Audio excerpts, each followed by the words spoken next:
up because I don't want to give the wrong answers. So I'm going to.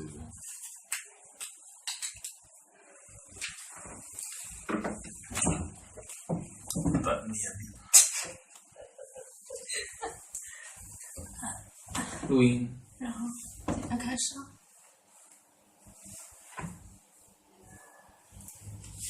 Hi, good morning, chat.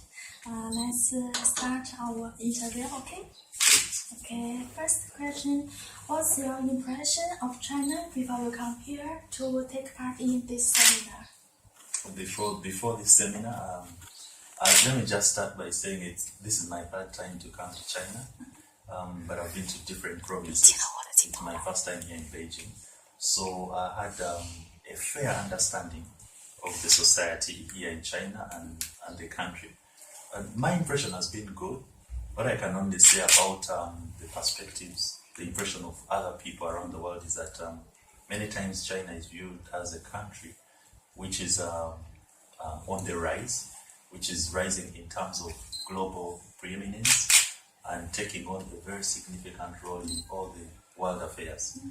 But that apart, on the other hand, some people view China as a country where political landscape is very opaque, not very easy to understand, not democratic. Some people also view China as sort of like a big bully towards its neighbors, and the approach in countries like Africa and other developing countries is sort of abused because they think that China does not care about the environment, does not care about human rights and other social issues.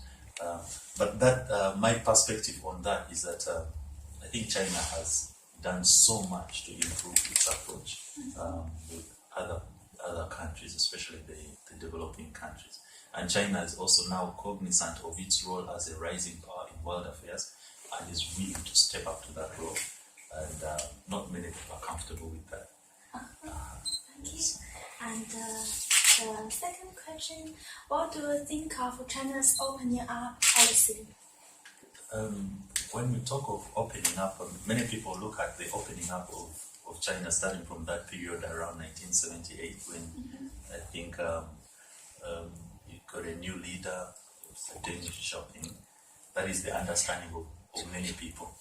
But I want to look at it in different phases. I want to look at it beyond that time period, and then I look into the 21st century.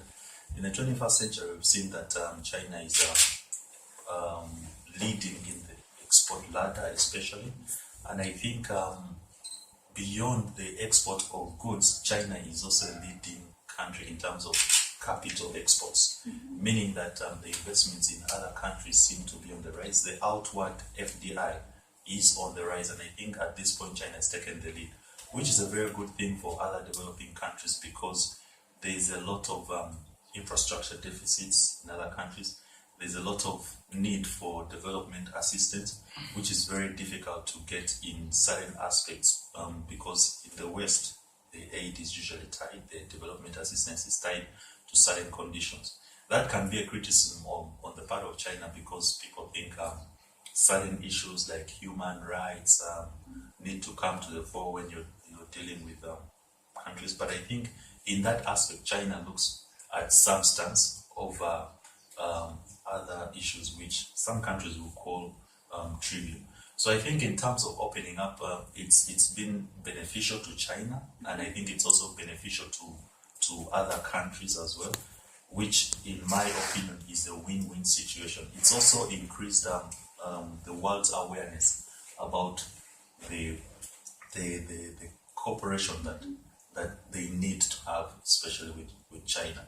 So in a nutshell, what I would say is that of most significance to other countries is that they have an alternative way out, which will help them, especially coming up to the export ladder, but also investment in hard infrastructure and the soft infrastructure. Thank you. And the finally question, are you satisfied with our work? With the work, your work, IBO here, or particularly the seminar? Yes, I'm satisfied in the sense that we have had a a good experience. We learned a lot about the Chinese culture, Chinese way of doing business.